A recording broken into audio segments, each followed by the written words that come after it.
off to the final boss. Oh, Which yeah. isn't the end of the game, but it's the final boss. All right, Spyro. Got the orb. Defeat of Ripto is only moments away, right? You said this That to me. depends purely on how Catherine plays. Yep. You said this before, Laura, and I went off and beat 4 levels in a speedway, so... I like how Allura was like, right? Right? Well, she knows you can open up Ripto before you actually play all the levels, so... Target practice. With adorable sheep. Oh, he missed. Come back here, you useless animals! Is that how Jack talked to his son? Maybe I can help. Probably, yeah. You again? That sounded like Jack, that line right there. You again? Stand still, I promise. Whoever thought we'd ever have a game with SpongeBob versus Jack? You just sealed your fate! Yes, we know it's Ripto. No, duh. Yeah, I'm not gonna lie. The boss loading screens are kinda. They kind of feel out of place. Yeah. Look at him laughing. I love his idle animation before you attack. By the way, Ripto, thanks for standing there while Zoe explains to me what to do. Yeah. So you'll soon have abilities that no one has ever seen. So this is correct. So there are 3 types of orbs, and Ripto will go after them as well and use them for his attacks, as well as just, shooting you with a fireball. You have to get 3 of the same color to get a power up. Well, it doesn't have to be the same color. It's just the last one that you collect will determine what your power up is. So the red ones give you a super flame, the blue ones give you a super charge, and the green ones give you this weird sort of you'll see because I do think I get the green one. If Ripto, so yeah, you can right flame Ripto. Yep, there we go. It gives you this weird sort of arcing shot. My favorite one is probably either the super flame or the green one. It's harder to hit Ripto with the supercharge because he's such a small target in this phase. Shorty. Yeah. Well, he's taller than Spyro is. That's true, but he's also not he's bipedal. He's not quadruped. Yeah. So we're gonna see. I probably won't even hit him. He just runs around like crazy. He got him. Yeah, nice. But like with the green one, I hit him at least twice. And if you flame Ripto, he gets knocked back, so it just kind of stuns him. Oh yeah, so Ripto got one. Yeah, so he has 3 different attacks as well. So does this mean we can finally torch Ripto? I like how that orb just now landed like right on top of his character model while he was firing off his power, so he got a free orb the moment his animation ended. Hunter, I thought you were supposed to throw these things to me. I can't tell you 2 apart because I'm stupid. Yeah, pretty much. He can't even Shockwave find his... move. Yeah, to say you can't have a platformer without a boss with a shockwave mood. What? I love that. Yeah, I like that when you flame Ripto with your normal flame breath, you at least knock him back, so it gives you a little more wiggle room in not getting hit, even though it doesn't damage him. Man, he's really efficient at picking these goddamn things up. It's almost Or like he just suddenly gets very fast. Yeah. It's almost like he knows where they are, and I have to look for them with my eyeballs. Well, I mean, you don't have to use your eyeballs if you don't want to. Yeah. I just touched the screen. Mecha Gulp. So this phase of the boss is pretty much the same, except that Gulp has different attacks than Ripto when he gets 3 of the orbs. Why were you exiting the level? I don't know why you exited the level. I didn't edit back to this point. Catherine, I don't remember. was there some scrubitude going on here? This is when I input my cheating device. I am now invincible! What the crap was I doing? Don't ask me. Yeah, now I know what it feels like to be the ghost of Pac-Man. Yeah, he's just... So I really like... The nice thing about the Gulp phase is Gulp is a much easier target to hit. So like... He's also slower. Exactly. So like, and he doesn't run in the same way Ripto does when you get 3 orbs. So, like, if I get 3 of the supercharged ones, then He's much easier to hit. yeah, I can definitely hit him twice just by like going in a good loop. Yeah, like how many times am I hitting him? Like 3 or 4 times with the green stuff. Yeah, so this is certainly an easier phase of the boss. I don't know why. That and Gulp has to actually slam the ground to get the orbs instead of Ripto just touching them. Exactly, yeah. Yeah, look, he doesn't even move. You just can, like, hit him several times. This is I really like this boss fight. I actually like it a lot more than the final boss fight in Spyro 3. Really, I actually like the 1 and 3 more. My issue with the 1 and 3 is I wasn't a big fan. Like the final part, you're in the UFO, and I'm not a big fan of how the UFO. I love the UFO. I don't like how it controls as much as the normal flight controls. So I like how this one. You'll see how this one ends, but I don't know. I felt like this was a better use of like Spyro's abilities.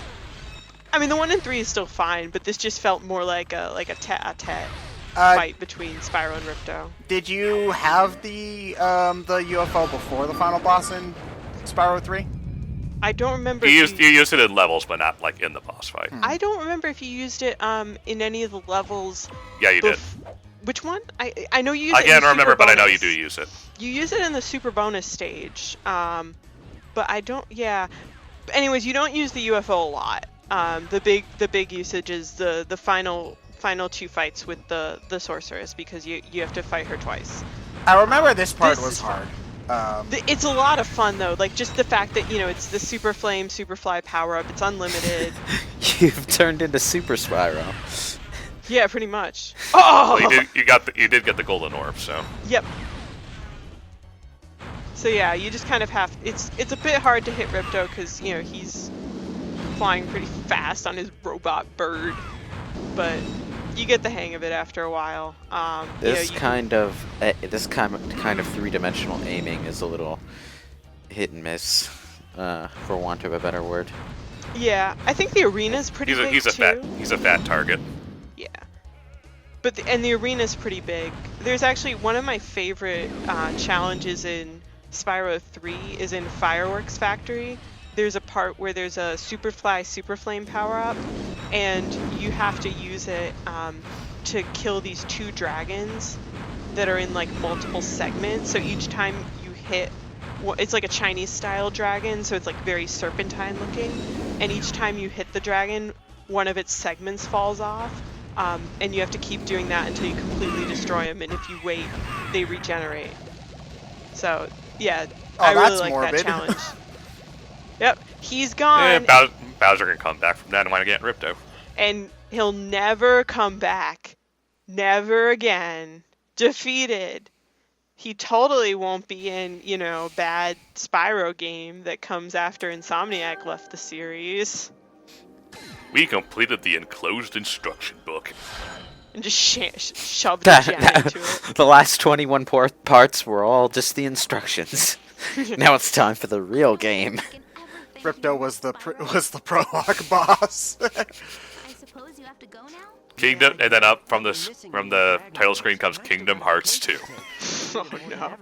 Before you go, I think that Moneybags has something he wants to give you.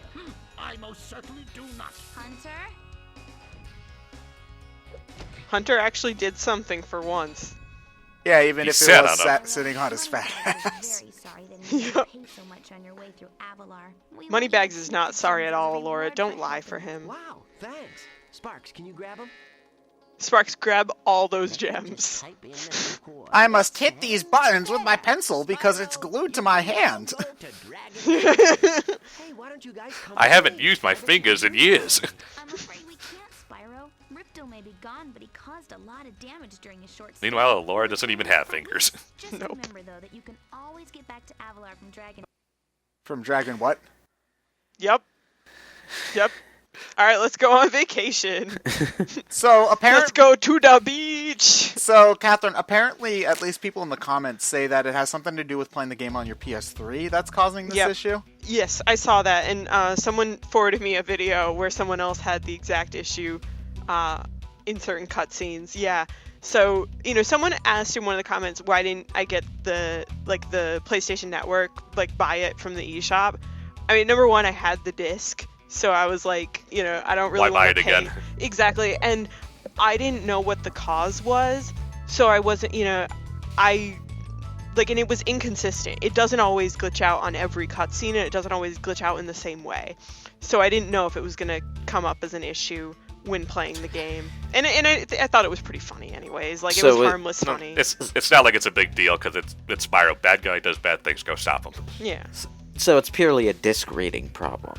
Probably, Apparently. or maybe something with the emulation, because I don't think that they have PS1 architecture stuffed into the PS3, or at the very least not the same. The thing about that is they've had 2 whole systems plus 2 handhelds to make sure that they have their PS1 emulation straight, and Spyro 3 is not an unpopular game to play on it.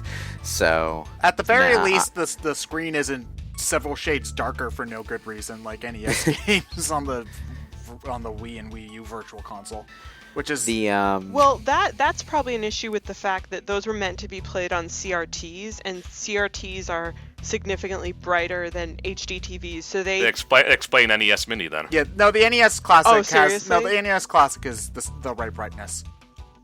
They have a Misty Game Explain uploaded a comparison video, and it's the right colors. Okay. But oddly, it's just the N64 and NES. The SNES emulates fine for some reason. I don't know why. Interesting. But- yeah, so I love the credit sequence in these games because it's super cool to just see the camera pan through all these levels you've been in. I mean, maybe it's one of those things that it's more cool if you actually played the level, but there's something really charming about it to me. So yeah, that is most of the game. Really good game, really great, way to take what was a good platformer and really expand upon it. I've heard people say they liked Spyro 1 better because it was just platforming, it was just a collectathon, and I totally see where they're coming from, but I love the added character that this game has compared to Spyro 1, where you just talk to dragons sometimes and it was just these sort of generic worlds. Thank you for releasing me. Yeah. How many times do we hear that?